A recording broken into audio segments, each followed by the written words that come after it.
O último capítulo da Biologia do 10º ano fala acerca da homeostase, ou seja, a manutenção do equilíbrio nos organismos vivos, tanto em organismos animais como em organismos vegetais. Em que é que consiste este equilíbrio? Quando falamos em equilíbrio, referimos-nos às condições de temperatura, de água, de sais minerais. Todos os organismos têm uma quantidade de sal, uma quantidade de água ou um intervalo de temperatura que são ótimos para que este organismo sobreviva. E, portanto, é necessário que haja um mecanismo de regulação interno para controlar todos estes fatores.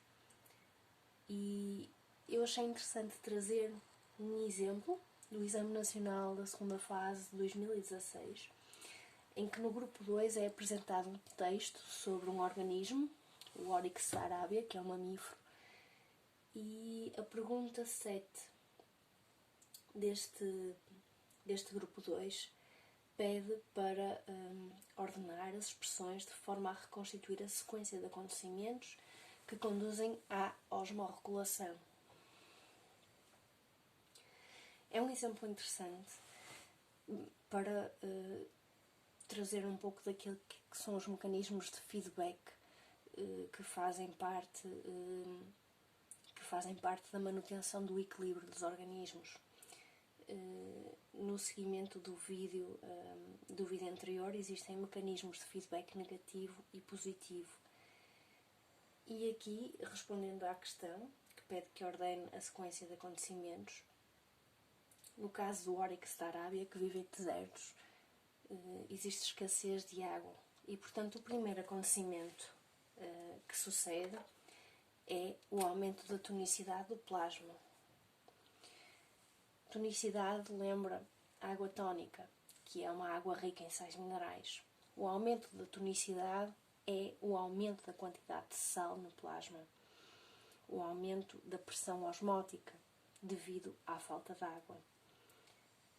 Este aumento dos sais minerais ou da pressão osmótica leva a uma estimulação do hipotálamo.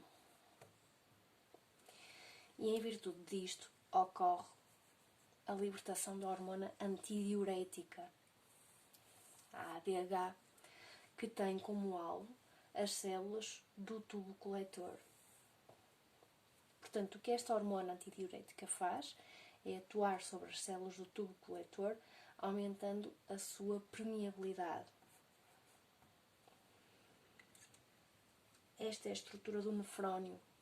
Portanto, quando falamos aqui desta osmorregulação, ela ocorre ao nível dos rins.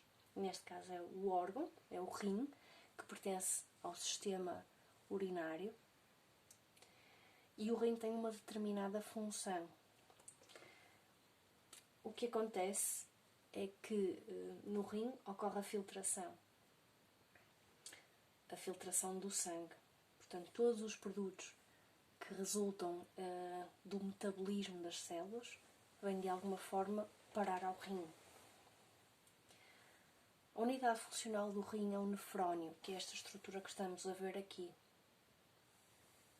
O nefrónio é constituído por uma cápsula onde ocorre a filtração e um tubo.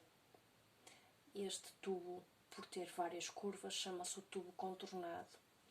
A zona que está mais próxima da cápsula chama-se o tubo contornado proximal e a zona que está mais distante da cápsula é o tubo contornado distal.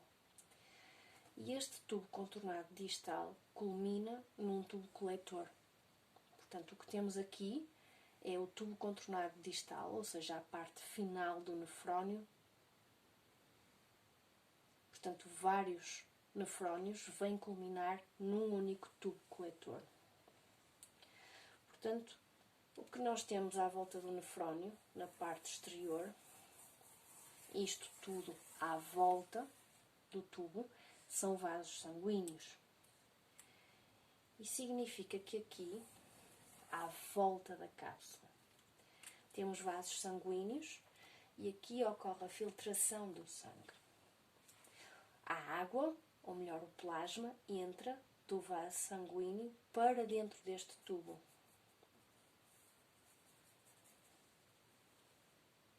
Em situações de carência, o que acontece é que a libertação da hormona ADH vai aumentar a permeabilidade deste tubo e a água desloca-se do tubo coletor de volta para o capilar. Aqui temos plasma, água e substâncias tóxicas que são filtradas. Em situação de carência da água, a água volta do tubo coletor para o vaso sanguíneo. E é desta forma que o Oryx da Arábia consegue regular a quantidade de água em situações de privação ou de carência.